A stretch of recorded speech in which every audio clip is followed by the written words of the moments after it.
ಮುಖದ ಮೇಲೆ ಹಲವಾರು ಥರದ ಸಮಸ್ಯೆಗಳಿರುತ್ತೆ. ಆ ಹಲವಾರು ಥರದ ಸಮಸ್ಯೆಗಳಿಗೆ ಹಲವಾರು ಥರದ ಕಾರಣಗಳಿರ್ಬೋದು. ಆದ್ರೆ ಮುಖ್ಯವಾದ ಕಾರಣ ಏನು ಅಂದ್ರೆ, ನಾವು ಸರಿಯಾದ ಥರದಲ್ಲಿ ನಮ್ಮ ಸ್ಕಿನ್‌ನ, ನಮ್ಮ ಫೇಸ್‌ನ ಕ್ಲೀನಾಗಿ ಇಟ್ಕೊಳ್ದೇ ಇರೋದು ಒಂದು ಮುಖ್ಯವಾದ ಕಾರಣ ಆಗಿರುತ್ತೆ. ಸೊ, ಆ ಥರ ಇದ್ದಾಗ ಎಲ್ಲಾ ಸಮಸ್ಯೆಗಳಿಗೂ ಸರಿ ಹೋಗೋ ಹಾಗೆ ಒಂದೇ ಒಂದು ಸೊಲ್ಯೂಷನ್ ಇದ್ರೆ ಎಷ್ಟು ಚಂದ ಅಲ್ವಾ? ಒನ್ ಸ್ಟಾಪ್ ಸೊಲ್ಯೂಷನ್ ಅಂತಾರಲ್ಲ ಹಾಗೆ. ಆ ಥರದ ಚಂದವಾದ ಒಂದು ರೆಮಿಡಿ ಇವತ್ತಿನ ಈ ವಿಡಿಯೋದಲ್ಲಿ ನಾನು ನಿಮ್ಮ ಜೊತೆ ಶೇರ್ ಮಾಡ್ಕೋತೀನಿ. ಸೊ, ನಮಸ್ಕಾರ. ಎಲ್ರು ಹೇಗಿದ್ದೀರಾ? ಎಲ್ರು ಆರಾಮಾಗಿದ್ದೀರಾ ಅಂತ ಅನ್ಕೋತೀನಿ. ಆರಾಮಾಗಿರಿ. ನಿಮ್ಮೆಲ್ಲರಿಗೂ ನನ್ನ ಚಾನೆಲ್ ಸಿಂಪಲ್ ಆಗಿ ಒಂದು ಟಿಪ್‌ಗೆ ಸ್ವಾಗತ. ಸೊ, ನಿಮ್ಗೆ ಹೇಳಿದ್ದೀನಿ ಒಂದು ಚಂದವಾದ ರೆಮಿಡಿನ ನಿಮ್ಮ ಜೊತೆ ಶೇರ್ ಮಾಡ್ತೀನಿ ಅಂತ. ಅದು ಒಂದನ್ನ ನೀವು ಅಪ್ಲೈ ಮಾಡೋದಕ್ಕೆ ಶುರು ಮಾಡಿದ್ರೆ ನಿಮ್ಮ ಸಮಸ್ಯೆಗಳು ತುಂಬಾನೇ ಕಡಿಮೆ ಆಗುವಂಥ ಚಾನ್ಸಸ್ ಇರುತ್ತೆ. ಸೊ, ಯಾವ್ದದು ಅಂತ ಅಂದ್ರೆ, ನಮ್ಮ ಮುಖಕ್ಕೆ ಬೇಕಾದಾಗೆ, ನಮ್ಮ ಸಮಸ್ಯೆಗಳಿಗೆ ಬೇಕಾದಾಗೆ ನಾವೇ ಕಸ್ಟಮೈಸ್ ಮಾಡಿ ಒಂದು ಅಂದವಾಗಿರುವಂಥ ಸೋಪ್‌ನ ಮಾಡ್ಕೊಳ್ಳೋಣ. ಸೊ, ಇದನ್ನ ಮಾಡ್ಕೊಳ್ಳೋದ್ರಿಂದ ಏನು ಪ್ರಯೋಜನ ಅನ್ನೋದಾದ್ರೆ, ನೀವು ಅಂಗಡಿಯಿಂದ ತರುವಂಥ ಫೇಸ್ ವಾಶ್ ಆಗಿರ್ಬೋದು, ಸೋಪ್ ಆಗಿರ್ಬೋದು, ಅದರಲ್ಲಿ ಏನಿರುತ್ತೆ, ಏನಿರಲ್ಲ ಅಂತ ನಿಮಗೆ ಪೂರ್ತಿಯಾದ ಜ್ಞಾನ ಇರೋದಿಲ್ಲ. ಹೌದು ಅಲ್ವೋ? ನಿಮ್ಮ ಸಮಸ್ಯೆಗಳು ಇಂತಿಂಥದ್ದಿದೆ ಅಂತ ಹೇಳಿ ನಿಮಗೆ ಗೊತ್ತಿರುತ್ತೆ. ಸೊ, ಅಂಥ ಸಮಸ್ಯೆಗಳಿಗೆ ಸರಿಯಾಗಿ ನಿಮಗೇನ್ ಬೇಕೋ ಅದನ್ನೆಲ್ಲ ಹಾಕ್ಕೊಂಡು ಒಂದು ಚಂದವಾಗಿರೋ ಸೋಪ್‌ನ ಮಾಡಿಟ್ಕೊಳ್ಳಿ. ಖಂಡಿತವಾಗ್ಲೂ ತುಂಬಾನೇ ಒಳ್ಳೆ ರಿಸಲ್ಟ್ ಸಿಗುತ್ತೆ. ಸೊ, ನಾನು ಲಾಸ್ಟ್ ವಿಡಿಯೋದಲ್ಲಿ ನಿಮ್ಮೆಲ್ಲರ ಜೊತೆ ಮನೇಲೇ ಮಾಡ್ಕೊಳ್ಳೋ ಅಂಥ ಕ್ರೀಮ್ ಬಗ್ಗೆ ಮಾತಾಡಿದ್ದೆ. ಆ ಕ್ರೀಮ್ ಮುಖ್ಯವಾಗಿ ನಮ್ಮ ಪಿಗ್ಮೆಂಟೇಷನ್ ಅನ್‌ಇವನ್ ಸ್ಕಿನ್ ಟೋನ್‌ಗೆ, ಬಂಗುಗೆ, ಒಂದು ಪಿಂಪಲ್‌ದು ಆಕ್ನೆ ಮಾರ್ಕ್ಸ್‌ಗಳಿಗೆ ಇರೋಂಥವ್ರಿಗೆ ತುಂಬ ಹೆಲ್ಪ್ ಆಗುವಂಥ ಒಂದು ಕ್ರೀಮ್ ಬಗ್ಗೆ ಮಾತಾಡಿದ್ದೆ. ಯಾರೆಲ್ಲ ಮಾಡ್ಕೊಂಡಿದ್ದೀರಾ ನಿಮ್ಮ ಒಪಿನಿಯನ್ಸ್‌ನ ಕಾಮೆಂಟ್ ಸೆಕ್ಷನ್‌ನಲ್ಲಿ ತಿಳಿಸಿ.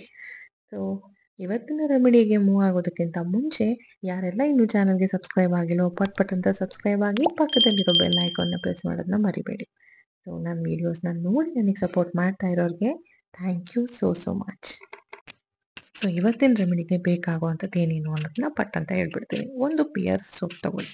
ಅದಾದಮೇಲೆ ಮುಲೇತಿ ಪೌಡರ್ ಅಂದರೆ ಜ್ಯೇಷ್ಠ ಮಧು ಪೌಡರು, ಅದು 1 ಸ್ಪೂನ್ನಷ್ಟು, ಕಡಲೆ ಹಿಟ್ಟು 2 ಸ್ಪೂನ್ನಷ್ಟು, ಹಳದಿ, ಕಸ್ತೂರಿ ಅರಿಶಿನ ಅರ್ಧ ಸ್ಪೂನ್ನಷ್ಟು, ಮತ್ತು ಬೆಟ್ಟದ ನೆಲ್ಲಿಕಾಯಿ ಪುಡಿ ಸಿಗುತ್ತೆ, ಆಮ್ಲ ಪೌಡರ್ ಅದು ಕೂಡ 1 ಸ್ಪೂನು, ಕೋಕೋನಟ್ ಆಯಿಲು ಅಂದರೆ ಕೊಬ್ಬರಿ ಎಣ್ಣೆ ಇದು 2 ರಿಂದ 3 ಚಮಚ ಆಗುವಷ್ಟು. ಮುಲೇತಿ ಪೌಡರ್ ಅಂದರೆ ಜ್ಯೇಷ್ಠ ಮಧು ಪೌಡರ್ ಅಥವಾ ಲಿಕೋರೈಸ್ ಅಂತ ಇಂಗ್ಲೀಷಲ್ಲಿ ಕರೀತಾರೆ ಅಂತ ಹೇಳಿದ್ದೆ. ಲಾಸ್ಟ್ ವಿಡಿಯೋದಲ್ಲೂ ನಾನು ಈ ಪೌಡರ್‌ನ ಯೂಸ್ ಮಾಡಿದ್ದೆ. ಸೊ, ಇದರಿಂದ ಏನಾಗುತ್ತೆ ಅಂದರೆ ಪಿಗ್ಮೆಂಟೇಷನು, ಆಕ್ನೆ ಮತ್ತು ಇದು ಒಂದು ನ್ಯಾಚುರಲ್ ಎಕ್ಸ್ಫೋಲಿಯೇಟರ್ ಥರ ಕೆಲಸ ಮಾಡುತ್ತೆ. ನಮ್ಮ ಸ್ಕಿನ್ನ ಬ್ರೈಟ್ನಿಂಗ್ ಮಾಡುತ್ತೆ. ಆ್ಯಂಟಿ ಏಜಿಂಗ್ ಪ್ರಾಪರ್ಟೀಸ್ ಇದೆ ಇದರಲ್ಲಿ. ಜೊತೆಲಿ ನಮ್ಮ ಮುಖದಲ್ಲಿ ಆಯಿಲ್ ಪ್ರೊಡಕ್ಷನ್‌ನ ಕಡಿಮೆ ಮಾಡುತ್ತೆ. ಪಿಗ್ಮೆಂಟೇಷನ್ನು, ಆಕ್ನೆನ ಕೂಡ ಕಡಿಮೆ ಮಾಡುತ್ತೆ ಅಂತ. ಇನ್ನು ನಮಗೆ ಗೊತ್ತಿರೋ ಹಾಗೆ ಕಡಲೆ ಹಿಟ್ಟು ನಮ್ಮ ಮುಖದ ಮೇಲಿರುವಂಥ ಟ್ಯಾನ್ ರಿಮೂವ್ ಮಾಡುತ್ತೆ, ಸ್ಕಿನ್‌ನ ಲೈಟ್ ಮಾಡುತ್ತೆ, ಆಯಿಲ್ ಪ್ರೊಡಕ್ಷನ್‌ನ ಕಡಿಮೆ ಮಾಡುತ್ತೆ, ಆ್ಯಂಟಿ ಏಜಿಂಗು, ಆಕ್ನೆ ಸ್ಕಾರ್ಸ್ ಇದ್ರೆ ಅದನ್ನ ಕಡಿಮೆ ಮಾಡುತ್ತೆ. ಸೊ, ಇಷ್ಟೆಲ್ಲ ಗುಣಗಳನ್ನ ಹೊಂದಿದೆ. ಇನ್ನು ಹಳದಿಗೆ ಬರೋದಾದ್ರೆ, ಹಳದಿ ಅಂದರೆ ಅರಿಶಿಣದ ಪುಡಿ ಬಗ್ಗೆ ಮಾತಾಡೋದಾದ್ರೆ, ಅರಿಶಿಣದ ಪುಡಿಲೂ ಅಷ್ಟೇ ಆ್ಯಂಟಿ ಏಜಿಂಗ್ ಪ್ರಾಪರ್ಟೀಸ್ ಇದೆ. ಮಾಯಿಶ್ಚರೈಸರ್ ಥರ ಕೆಲಸ ಮಾಡುತ್ತೆ. ಡಾರ್ಕ್ ಸ್ಪಾಟ್ಸ್ ಇದ್ರೆ ಅದನ್ನ ಲೈಟನ್ ಮಾಡ್ತಾ ಬರುತ್ತೆ. ಜೊತೆಲಿ ಒಂದು ಓವರ್ ಆಲ್ ರೌಂಡರ್ ಥರ ಕೆಲಸ ಮಾಡುತ್ತೆ. ಇದೇನಪ್ಪ ಬೆಟ್ಟದ ನೆಲ್ಲಿಕಾಯಿ ಪುಡಿನ ಮುಖಕ್ಕೆ ಹಚ್ಕೊಳಕ್ಕೆ ಹೇಳ್ತಾ ಇದ್ದಾರೆ ಅಂತ ಕೆಲವೊಬ್ರಿಗೆ ಅನ್ಸುತ್ತೆ. ಇದು ತಲೆಗೆ ಮಾತ್ರ ಯೂಸ್ ಮಾಡ್ತಾರೆ ಅಂತ ತುಂಬ ಜನ ಅನ್ಕೊಂಡಿದ್ದಾರೆ. ಇಲ್ಲ, ಇದು ಮುಖಕ್ಕೆ ಕೂಡ, ನೀವು ಫೇಸ್‌ಗೆ ಕೂಡ ಯೂಸ್ ಮಾಡ್ಬೋದು. ಇದರಲ್ಲಿ ಆಂಟಿ ಆಕ್ಸಿಡೆಂಟ್ಸ್ ಜಾಸ್ತಿ ಇರುತ್ತೆ. ವಿಟಮಿನ್ ಸಿ ತುಂಬಾನೇ ಜಾಸ್ತಿ ಇರುತ್ತೆ. ಸೊ, ನಿಮಗೆ ಆಮ್ಲ ಪೌಡರ್‌ನ ಯೂಸ್ ಮಾಡೋದಕ್ಕೆ ಅನ್‌ಕಂಫರ್ಟಬಲ್ ಅನ್ಸಿದ್ರೆ ನೀವು ಕಿತ್ಲೆ ಹಣ್ಣಿನ ಆರೆಂಜ್ ಪೀಲ್ ಪೌಡರ್ ಸಿಗುತ್ತೆ. ಸೊ, ನೀವು ಅದನ್ನ ತಂದು ಕೂಡ, ಅಂದರೆ ಕಿತ್ಲೆ ಹಣ್ಣಿನ ಸಿಪ್ಪೆ ಪುಡಿ ಸಿಗುತ್ತೆ. ಅದನ್ನ ತಂದು ಕೂಡ ಅದನ್ನ ನೀವು ಇದರಿಂದ ರಿಪ್ಲೇಸ್ ಮಾಡ್ಕೋಬಹುದು.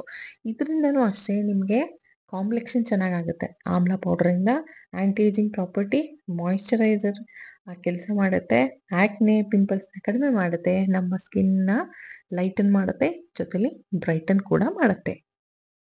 ಇನ್ನು ನಮ್ಮ ಈ ರೆಮಿಡಿಯ ಮುಖ್ಯ ಪಾತ್ರ ವಹಿಸುವಂಥ ಒಂದು ಐಟಮ್ ಅಂತ ಅಂದರೆ, ಇಂಗ್ರೀಡಿಯೆಂಟ್ ಅಂತ ಅಂದರೆ ಅದು ಕೋಕೋನಟ್ ಆಯಿಲ್, ಕೊಬ್ಬರಿ ಎಣ್ಣೆ. ನೀವು ಆದಷ್ಟು ಇದನ್ನ ಪ್ಯಾರಾಚೂಟ್ ಆಗಲಿ, ಬೇರೆ ಈ ಥರದ್ದು ಬಿಟ್ಟು ಕೋಲ್ಡ್ ಪ್ರೆಸ್ಡು ವರ್ಜಿನ್ ಕೋಕೋನಟ್ ಆಯಿಲ್‌ಗಳನ್ನ ಯೂಸ್ ಮಾಡಿ. ಇದರಿಂದ ನಿಮಗೆ ಸಿಗುವಂಥ ಎಲ್ಲಾ ಒಳ್ಳೆಯದು ತುಂಬ ಹೇರಳವಾಗಿ ಸಿಗುತ್ತೆ ಅಂತ. ನೀವು ಬೇರೆ ಕೋಕೋನಟ್ ಆಯಿಲ್ಸ್‌ನ ಯೂಸ್ ಮಾಡಿದ್ರೆ ಅದರಲ್ಲಿ ಪ್ಯೂರೆಸ್ಟ್ ಫಾರ್ಮಲ್ಲಿ ಕೋಕೋನಟ್ ಆಯಿಲ್ ಸಿಗೋದಿಲ್ಲ ಅಂತ ನಾನು ಹೇಳ್ತಾ ಇದ್ದೀನಿ. ಕೋಕೋನಟ್ ಆಯಿಲ್ ಎಷ್ಟು ಥರದ್ರಲ್ಲಿ ನಮ್ಮ ಸ್ಕಿನ್‌ಗೆ ಹೆಲ್ಪ್ ಮಾಡುತ್ತೆ ಅಂದರೆ, ನಮ್ಮ ಸ್ಕಿನ್ ಬ್ಯಾರಿಯರ್ ಇರುತ್ತೆ ಅಂತ ನಾನು ನಿಮಗೆ ಹೇಳ್ತಾನೆ ಇರ್ತೀನಿ ಯಾವಾಗ್ಲೂ. ಆ ಸ್ಕಿನ್ ಬ್ಯಾರಿಯರ್‌ನ ನಾವು ಗಟ್ಟುಮುಟ್ಟಾಗಿ ಇಟ್ಕೊಳ್ಳೋದು ನಮ್ಮ ಮುಖ್ಯ ಒಂದು ಕೆಲಸ ಆಗಿರುತ್ತೆ. ಅದು ಬ್ಯಾರಿಯರ್ ಡ್ಯಾಮೇಜ್ ಆದರೆ ನಮ್ಮ ಸ್ಕಿನ್ ಡ್ಯಾಮೇಜ್ ತುಂಬಾನೇ ಆಗ್ತಾ ಬರುತ್ತೆ. ಸೊ, ಆ ಥರದ ಡ್ಯಾಮೇಜ್ ಆಗಿದ್ರೆ ನಮ್ಮ ಈ ಕೊಬ್ಬರಿ ಎಣ್ಣೆ ಆ ಥರದ ಬ್ಯಾರಿಯರ್‌ನ ರಿಪೇರ್ ಮಾಡೋದ್ರಲ್ಲಿ ಎತ್ತಿದ ಕೈ ಅಂತ ಹೇಳ್ಬೋದು. ಸೊ, ಬ್ಯಾರಿಯರ್‌ನ ರಿಪೇರ್ ಮಾಡಿದ್ರೆ ನಮ್ಮ ಸ್ಕಿನ್ ಆಬ್ವಿಯಸ್ಲಿ ಒಂದು ಸ್ಟ್ರಾಂಗ್ ಆಗಿ ಅದಕ್ಕೊಂದು ಬಲ ಬರುತ್ತೆ. ಅದಾದ್ಮೇಲೆ ಹೊರಗಡೆ ಇರುವಂಥ ತುಂಬಾ ಥರದ ಮೈಕ್ರೋ ಆರ್ಗಾನಿಸಮ್ಸ್ ಅಂತ ಅಂದರೆ ಸೂಕ್ಷ್ಮ ಜೀವಾಣುಗಳು. ಅದು ನಮಗೆ ಕಾಣಿಸ್ದೇ ಇರ್ಬೋದು. ಆ ಥರದ ಸೂಕ್ಷ್ಮ ಜೀವಾಣುಗಳಿಂದ ನಮಗೆ ಇದು ಆಗುವಂಥ ಡ್ಯಾಮೇಜ್‌ಗಳನ್ನ ತಡೆಯುತ್ತೆ. ಜೊತೆಲಿ ಮಾಯಿಶ್ಚರೈಸಿಂಗ್ ಏಜೆಂಟ್ ಕೂಡ ಆಗಿ ಕೆಲಸ ಮಾಡುತ್ತೆ. ಆಕ್ನೆ ಕಡಿಮೆ ಮಾಡುತ್ತೆ. ನಮ್ಮ ಮುಖದಲ್ಲಿ ಕೊಲಾಜನ್ ಅನ್ನೋ ಪ್ರೋಟೀನ್ ಇರುತ್ತೆ ಅಂತ ಹೇಳಿದೀನಿ. ಆ ಪ್ರೋಟೀನ್ ಇರೋದ್ರಿಂದಾನೇ ನಮ್ಮ ಮುಖದಲ್ಲಿ ಸುಕ್ಕುಗಟ್ಟೋದೆಲ್ಲ ಕಡಿಮೆ ಆಗಿರುತ್ತೆ. ಅದು ಕಡಿಮೆ ಆಗ್ತಾ ಇದ್ದಾಗೆ ನಮ್ಮ ಮುಖದಲ್ಲಿ ಸುಕ್ಕು ಜಾಸ್ತಿ ಆಗ್ತಾ ಹೋಗುತ್ತೆ. ಸೊ, ಆ ಥರದ ಕೊಲಾಜನ್ ಅನ್ನೋ ಪ್ರೋಟೀನ್ ಪ್ರೊಡಕ್ಷನ್‌ನ ಕೂಡ ಇದು ಜಾಸ್ತಿ ಮಾಡುತ್ತೆ. ಈವನ್ ಸ್ಕಿನ್ ಟೋನ್ ಬೇಕು ಅನ್ನೋರು ಕೋಕೋನಟ್ ಆಯಿಲ್‌ನ ಯೂಸ್ ಮಾಡಿ. ಆಂಟಿ ಏಜಿಂಗ್ ಪ್ರಾಪರ್ಟೀಸ್ ಇದೆ. ನಿಮ್ಮ ಸ್ಕಿನ್‌ನ ಸಾಫ್ಟ್ ಮಾಡುತ್ತೆ. ಸೊ, ಇಷ್ಟೆಲ್ಲ ಇದೆ. ಇದನ್ನ ನೀವು ಮುಖದ ಮೇಲೆ ಅಪ್ಲೈ ಕೂಡ ಮಾಡ್ಬೋದು ಅಥವಾ ನೀವು ಅದನ್ನ ನಿಮ್ಮ ಊಟದಲ್ಲಿ ಉಪಯೋಗಿಸೋದ್ರಿಂದ ನಿಮ್ಮ ಸ್ಕಿನ್ ಇನ್ನೂ ಚೆನ್ನಾಗಾಗುತ್ತೆ. Trust me on this. ಈಗ ನಮ್ಮ ರೆಮಿಡಿಗೆ ಮೂವ್ ಆಗೋಣ. ಇದನ್ನ ಪ್ರಿಪೇರ್ ಮಾಡೋದು ತುಂಬಾನೇ ಸುಲಭ. ಮೊದಲನೇದಾಗಿ ಪಿಯರ್ ಸೋಪ್ ತಗೊಳ್ಳಿ. ಪಿಯರ್ ಸೋಪ್‌ನ ತಗೊಂಡು ಅದನ್ನ ಚಿಕ್ಕ ಚಿಕ್ಕದಾಗಿ ಕಟ್ ಮಾಡಿ ಒಂದು ಬೌಲ್‌ಗೆ ತಗೊಳ್ಳಿ. ನೀವು ಏನೇನು ಯೂಸ್ ಮಾಡ್ತೀರೋ ಅದನ್ನೆಲ್ಲ ನೀಟಾಗಿ ವಾಶ್ ಮಾಡಿ ಇಟ್ಕೊಳ್ಳೋದು ಮೊದಲನೇ ಕೆಲಸ. ನೀವು ಯಾವ ಬೌಲ್ ತಗೋತೀರೋ, ಸ್ಪೂನ್ ತಗೋತೀರೋ ಅದನ್ನೆಲ್ಲ ನೀಟಾಗಿ ವಾಶ್ ಮಾಡಿ ಇಟ್ಕೊಂಡು ಅದನ್ನ ಚಿಕ್ಕ ಚಿಕ್ಕದಾಗಿ ಕಟ್ ಮಾಡ್ಕೊಳ್ಳಿ. ಈ ಕಟ್ ಮಾಡ್ಕೊಂಡಿರೋಂಥ ಪಿಯರ್ಸ್‌ದು ಸೋಪ್‌ನ ನೀವು ಕರಗಿಸ್ಕೋಬೇಕಾಗತ್ತೆ. ಬಿಸಿನೀರಿನ ಮೇಲೆ ಇಟ್ಟರೆ ಆಬ್ವಿಯಸ್ಲಿ ಸೋಪ್ ನಿಧಾನವಾಗಿ ಕರಗ್ತಾ ಬರುತ್ತೆ. ಸೊ, ಆ ಥರ ಕರಗಿಸ್ಕೊಂಡಿರೋ ಸೋಪ್‌ಗೆ ನಾನು ಮುಂಚೆ ಹೇಳ್ದಾಗೆ ಒಂದು ಸ್ಪೂನ್ ಆಗೋವಷ್ಟು ಮುಲೇತಿ ಪೌಡರು, 2 ಸ್ಪೂನ್ ಆಗೋವಷ್ಟು ಕಡಲೆ ಹಿಟ್ಟು, ಅರ್ಧ ಚಮಚ ಆಗುವಷ್ಟು ಅರಿಶಿನದ ಪುಡಿ, 1 ಚಮಚ ಆಗುವಷ್ಟು ಆಮ್ಲ ಪೌಡರ್ ಅಂದರೆ ಬೆಟ್ಟದ ನೆಲ್ಲಿಕಾಯಿ ಪೌಡರು, ಅದಾದಮೇಲೆ 2ರಿಂದ 3 ಸ್ಪೂನ್ ಆಗುವಷ್ಟು ತೆಂಗಿನ ಎಣ್ಣೆ. ಇದಿಷ್ಟನ್ನ ಹಾಕ್ಬಿಟ್ಟು ಚೆನ್ನಾಗಿ ಮಿಕ್ಸ್ ಮಾಡಿ. ಮಿಕ್ಸ್ ಮಾಡ್ತಾ ಇರಬೇಕಾದ್ರೆ ಇದು ಆಬ್ವಿಯಸ್ಲಿ ಗಟ್ಟಿ ಆಗುತ್ತೆ. ಸೊ, ನೀವು ಮತ್ತೆ ಬಿಸಿನೀರಿನ ಮೇಲೆ ಇಟ್ಕೊಂಡು ಇದನ್ನ ಮಿಕ್ಸ್ ಮಾಡ್ತಾ ಬನ್ನಿ. ಆವಾಗ ಖಂಡಿತವಾಗ್ಲೂ ಅದು ತುಂಬ ತೆಳುವಾಗ್ಬಿಟ್ಟು ನಿಮಗೆ ಕರೆಕ್ಟಾಗಿ ಮಿಕ್ಸ್ ಆಗುತ್ತೆ. ನೀಟಾಗಿ ಎಲ್ಲ ಮಿಕ್ಸ್ ಮಾಡಿಬಿಟ್ಟು ನಿಮಗೆ ನಿಮ್ಗೆ ಯಾವ ಶೇಪ್ ಬೇಕು ಅನ್ಸುತ್ತೋ ಆ ಥರ ಶೇಪ್‌ದು ಬೌಲ್‌ಗಾಗಿರ್ಬೋದು ಅಥವಾ ಸೋಪ್ ಮೌಲ್ಡ್‌ಗಳು ಆಗಿರ್ಬೋದು ಅಥವಾ ಕಪ್ ಕೇಕ್ ಮೌಲ್ಡ್ ನಿಮ್ಗೆ ಯಾವ ಥರದ್ದು ಬೇಕೋ ಆ ಥರದಕ್ಕೆ ಈ ಸಿಲಿಕಾನ್ ಮೌಲ್ಡ್‌ಗಳು ಬರುತ್ತೆ. ಆ ಥರದ ಮೌಲ್ಡ್‌ಗಳಿಗೆ ಹಾಕ್ಬಿಟ್ಟು ಆ ಶೇಪಿಗೆ ನೀವು ಇದನ್ನ ಸೋಪ್‌ನ ಮಾಡಿಬಿಟ್ಟು ಇಡ್ಬೋದು. ಇದನ್ನ ಆದಷ್ಟುನು ಫ್ರಿಡ್ಜಲ್ಲಿ ಇಡದೇನೆ ರೂಮ್ ಟೆಂಪರೇಚರಲ್ಲೇ ಇದು ಸಾಲಿಡಿಫೈ ಆಗೋಕ್ಕೆ ಬಿಡಿ. ಒಂದು 2-3 ಅವರ್ಸ್ ಬಿಟ್ಟರೆ ಅದು ಆರಾಮ್ಸೆ ಸಾಲಿಡಿಫೈ ಆಗಿರುತ್ತೆ. ಅದನ್ನ ಆಮೇಲೆ ನೀವು ಆರಾಮಾಗಿ ಯೂಸ್ ಮಾಡ್ಬೋದು. ಎಷ್ಟು ಸಿಂಪಲ್ ಆಗಿದೆ ಅಲ್ವಾ?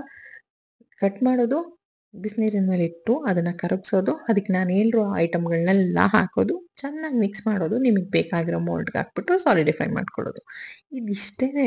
ಇದಿಷ್ಟನ್ನು ಮಾಡಿಕೊಂಡು ನೀವು ಇದನ್ನ ದಿನದಲ್ಲಿ 2 ಬಾರಿ ಅಥವಾ 3 ಬಾರಿ ಯೂಸ್ ಮಾಡ್ಬೋದು. ನಿಮ್ಮ ರೆಗ್ಯುಲರ್ ಫೇಸ್ ವಾಶ್ ಜಾಗಕ್ಕೆ ಇದನ್ನ ನೀವು ರಿಪ್ಲೇಸ್ ಮಾಡ್ಕೋಬೋದು. ಎಷ್ಟೆಲ್ಲ ಸಮಸ್ಯೆಗಳಿಗೆ ನಮಗೆ ನಾವೇ ಒಂದು ಟ್ರೀಟ್ಮೆಂಟ್ ಮಾಡ್ಕೊಳ್ಳೋದು ಅಂತ ಅಂದರೆ ಈ ಥರ ನಾವು ಕಸ್ಟಮೈಸೇಷನ್ ಮಾಡಿಕೊಂಡು ನಮ್ಮ ಫೇಸ್ ಪ್ಯಾಕ್ಸ್‌ನ, ಕ್ರೀಮ್‌ಗಳನ್ನ ನಾವು ಯೂಸ್ ಮಾಡ್ಬೋದು. ಇನ್ನೊಂದ್ಸಲ ಮಾಡ್ಕೊಂಡು ಟ್ರೈ ಮಾಡಿ. ಸುಮ್ಮನೆ ಹೇಳೋದಲ್ಲ, ನಿಜವಾಗ್ಲೂ ಒಳ್ಳೆ ರಿಸಲ್ಟ್ ಖಂಡಿತವಾಗ್ಲೂ ಬರುತ್ತೆ. ಅಷ್ಟೆಲ್ಲ ಒಳ್ಳೆ ಇಂಗ್ರೀಡಿಯೆಂಟ್ಸ್‌ನ ಆ್ಯಡ್ ಮಾಡಿದ್ಮೇಲೆ ಒಳ್ಳೆ ರಿಸಲ್ಟ್ ಬರದೆ ಏನು? ಸೊ, ನೀವೊಂದ್ಸಲ ಟ್ರೈ ಮಾಡಿ. ನೀವು ಅದಾದ್ಮೇಲೆ ಬಂದು ನಿಮ್ಮ ಒಪಿನಿಯನ್‌ನ ನನ್ನ ಜೊತೆ ಶೇರ್ ಮಾಡಿ. ಸೊ, ಈ ವಿಡಿಯೋಗೆ ಇಷ್ಟೇ. ಮುಂದಿನ ವಿಡಿಯೋದಲ್ಲಿ ಇನ್ನೊಂದು ಸೂಪರ್ ಆಗಿರುವಂಥ ಒಂದು ಟಾಪಿಕ್‌ನ ತಗೊಂಡು ನಿಮ್ಮ ಮುಂದೆ ಬರ್ತೀನಿ. ಅಲ್ಲಿ ತನಕ no matter what, love your skin, love yourself, keep smiling. Thank you so much. Thank you. ನಮಸ್ಕಾರ.